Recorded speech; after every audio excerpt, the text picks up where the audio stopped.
está el doctor Ignacio de la Torre, presidente del Colmed de Valparaíso. Doc, un abrazo también. Oye, Tonka, yo creo que además, sumándome a también agradecer la presencia de los doctores, la pregunta que tú haces es absolutamente esencial. Lo estábamos conversando acá entre nosotros con Sergio y Amaro. Me imagino que es el cuestionamiento que usted en su casa se hace. ¿Hasta cuándo aguantará el sistema de salud? Porque llevamos 3 días consecutivos con más de 7.000 casos. Hay algunos que hablan de 8.000 casos. El doctor Herrada hablaba de 10.000 casos. Otros hablan de 9.000 casos. Y ahí están las cifras en la panorámica de la semana. Yo me pregunto, doctor Ignacio de la Torre, ¿hasta cuántos casos diarios, pensando en que se manifiestan unos 15 días después en el sistema de salud, podemos aguantar? Siendo muy sincero, porque ese dato puede ser el que más impacte hoy. Hola, Tonka. Mira, en realidad me parece que el sistema, por lo menos en nuestra región, ya está saturado. Todo lo que estamos haciendo ahora son esfuerzos que van más allá de lo tradicional. Y en ese sentido, no nos queda mucho margen para trabajar.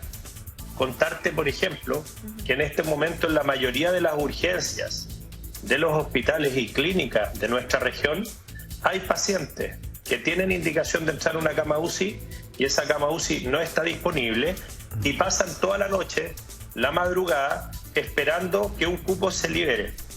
Si tú me lo permites, yo te quiero dar unos nombres de quienes son. Ustedes saben, yo soy ginecólogo, no me toca trabajar en la UCI, pero como colegio médico hemos podido trabajar en contacto con los jefes de UCI y cada uno de ellos nos ha contado la difícil experiencia que están viviendo y me parece muy importante para ellos y sus equipos poder saludarlo.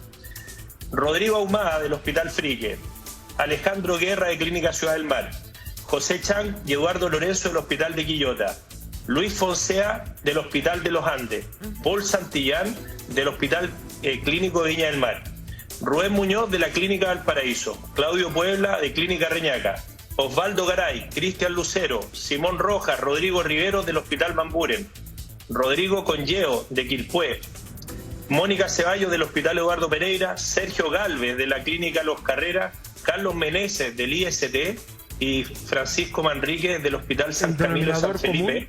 ¿El denominador común de todos estos profesionales? Todos ellos son médicos jefes de UCI que han estado trabajando desde hace un año y han logrado ampliar una capacidad que era de menos de 90 camas en nuestra región. Si te fijaste, nombré clínicas, nombré hospitales públicos, también está el Hospital Naval, y todos han logrado superar hoy en día las 255 camas, una cifra gigante, pero que ya no crece más. No y crece que la más, única doctor, forma disculpe, de seguir creciendo... ¿No crece más? Lo que pasa, Tonka, es que tenemos que plantear lo siguiente. Voy a hablar de equipos críticos, equipos liderados por estas personas que nombré, donde trabajan kinesiólogos, técnicos paramédicos, enfermeras, médicos especialistas. Crecieron a la máxima capacidad que los espacios físicos y que los recursos humanos, todo este talento que hemos nombrado, pudo crecer. Pero ahora, para poder seguir creciendo, la única forma es empezar a generar espacios en quirófanos, en salas de recuperación. Y el estándar de calidad no es el mismo. Porque no es lo mismo ser un médico experto, ser una enfermera experta, un técnico paramédico experto, un kinesiólogo experto, que entrenarte durante un fin de semana para poder responder a la coyuntura.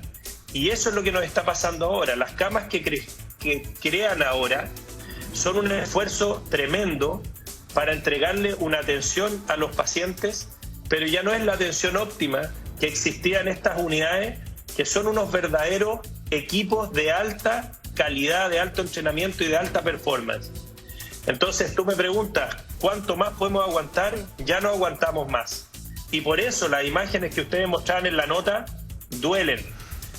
Porque no podemos hablar de cuarentena, que en el fondo requiere que al menos disminuya la movilidad un 70% y nosotros veamos que la movilidad sigue siendo tal vez la mitad, 3/4 de lo que teníamos antes. Y en ese sentido, solamente informar o decir, una cuarentena sin medidas sociales de ayuda directa para la población vulnerable, sin apoyo directo, sin letra chica y sin suspender las actividades de empresas que no son esenciales, no puede funcionar. Fíjate que ahí en la nota había una persona de CCU.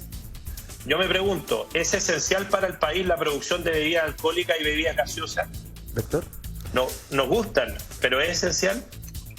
Doctor, las cifras de la región de Valparaíso son gravísimas. Más de 800 nuevos casos. Las imágenes que ayer deambularon por los medios de comunicación con la morgue del Van Buren colapsada, con contenedores afuera, más allá de la discusión, porque el director del Servicio Médico de Valparaíso señala que no existiría tal colapso, sino por lo pronto hay una situación crítica, pero no hay un colapso. Para usted, todos estos antecedentes, ¿qué le dicen? Mira, el Hospital Van Buren es un hospital que tiene un corazón gigante y tiene un equipo humano espectacular. Sin embargo, es una infraestructura antigua. Normalmente, y a mí me da pena tener que hablar de estas cosas, la morgue del hospital puede albergar con normalidad 8 cadáveres, 8 pacientes difuntos. Solamente en uno de los días del fin de semana se produjeron 12 fallecidos. Y no me gusta hablar en números porque son 12 familias que sufren. Claro que sí.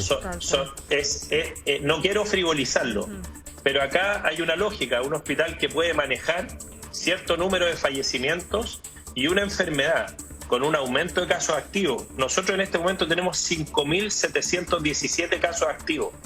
Hace un mes teníamos la mitad. Entonces, lógicamente, ese aumento de casos activos significa más hospitalizaciones en UCI, significa más fallecidos en el hospital y más fallecidos fuera del hospital.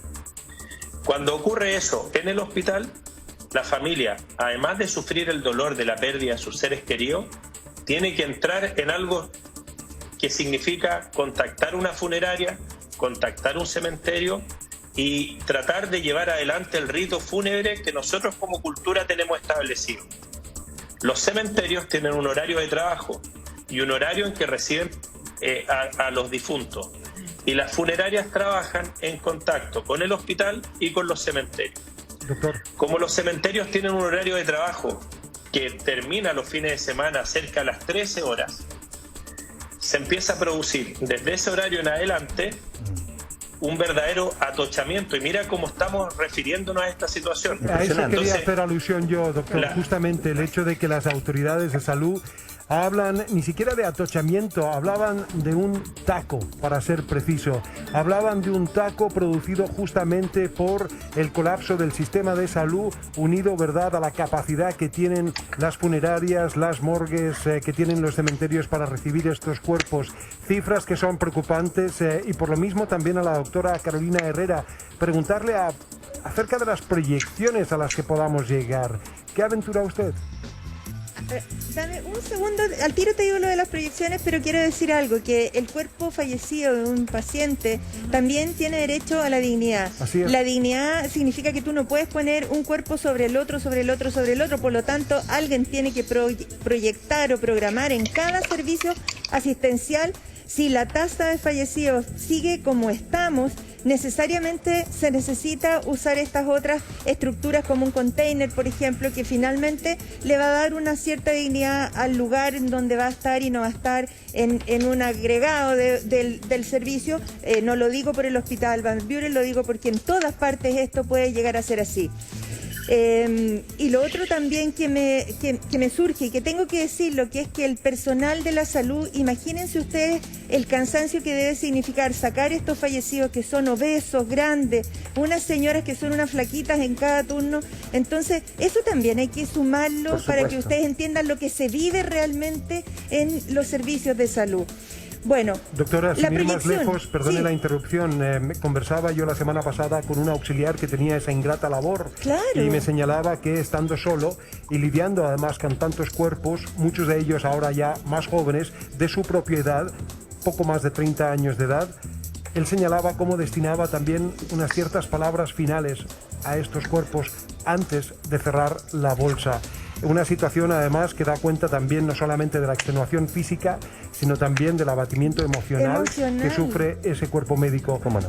Toquemos las proyecciones, Sí. porque eso guarda relación con lo que estamos ya viviendo. Sí, claro.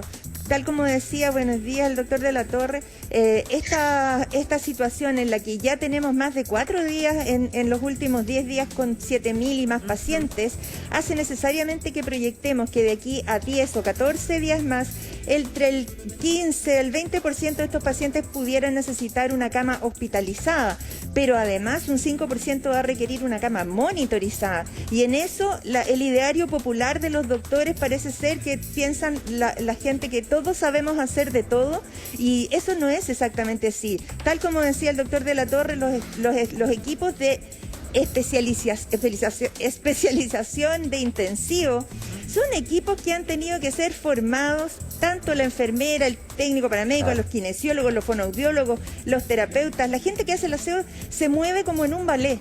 En un ballet que cada uno sabe lo que tiene que tocar, qué es lo que tiene que hacer, en qué momento tiene que entrar, cuáles son sus exigencias.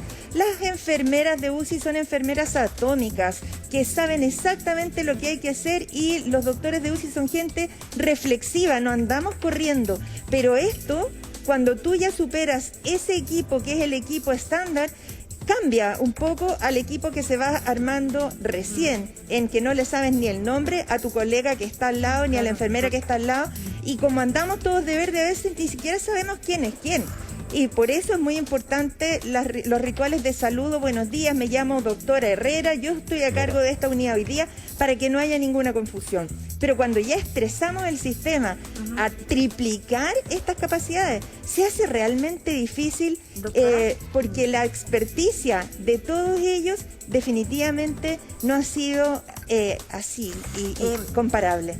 Quiero sumar al doctor Humberto Soriano, aparece en pantalla, doctor, lo queremos saludar, pediatra de la Universidad Católica, expresidente de la Sociedad Chilena de Pediatría. Los números no acompañan lo que acaba de decir el doctor de la Torre, el doctor Soriano. Dice, no hay más espacio para crecer, y yo me pregunto, ¿qué va a pasar en 2 o 3 semanas más? Se preguntan las personas en la casa, se preguntan las personas que están a cargo de los sistemas de salud en todo el país. ¿Cuánta gente está falleciendo en sus casas? Que ese es otro tema que se ha conversado mucho en estos días. Y es clave, nos han dicho, la movilidad. Veíamos las imágenes en la mañana, muchos vehículos, y uno se pregunta, ¿son todos trabajadores esenciales? Insisto, dejamos a los trabajadores informales en esa necesidad que bien decía el doctor de la Torre, a un costado, pero todos los que se están movilizando hoy trabajan en empresas esenciales. Si lo queremos preguntar al doctor, revisemos una nota que es de fiscalización, para luego conversar con el doctor Soriano, que se une a nuestros 2 invitados que ya están. Muy bien.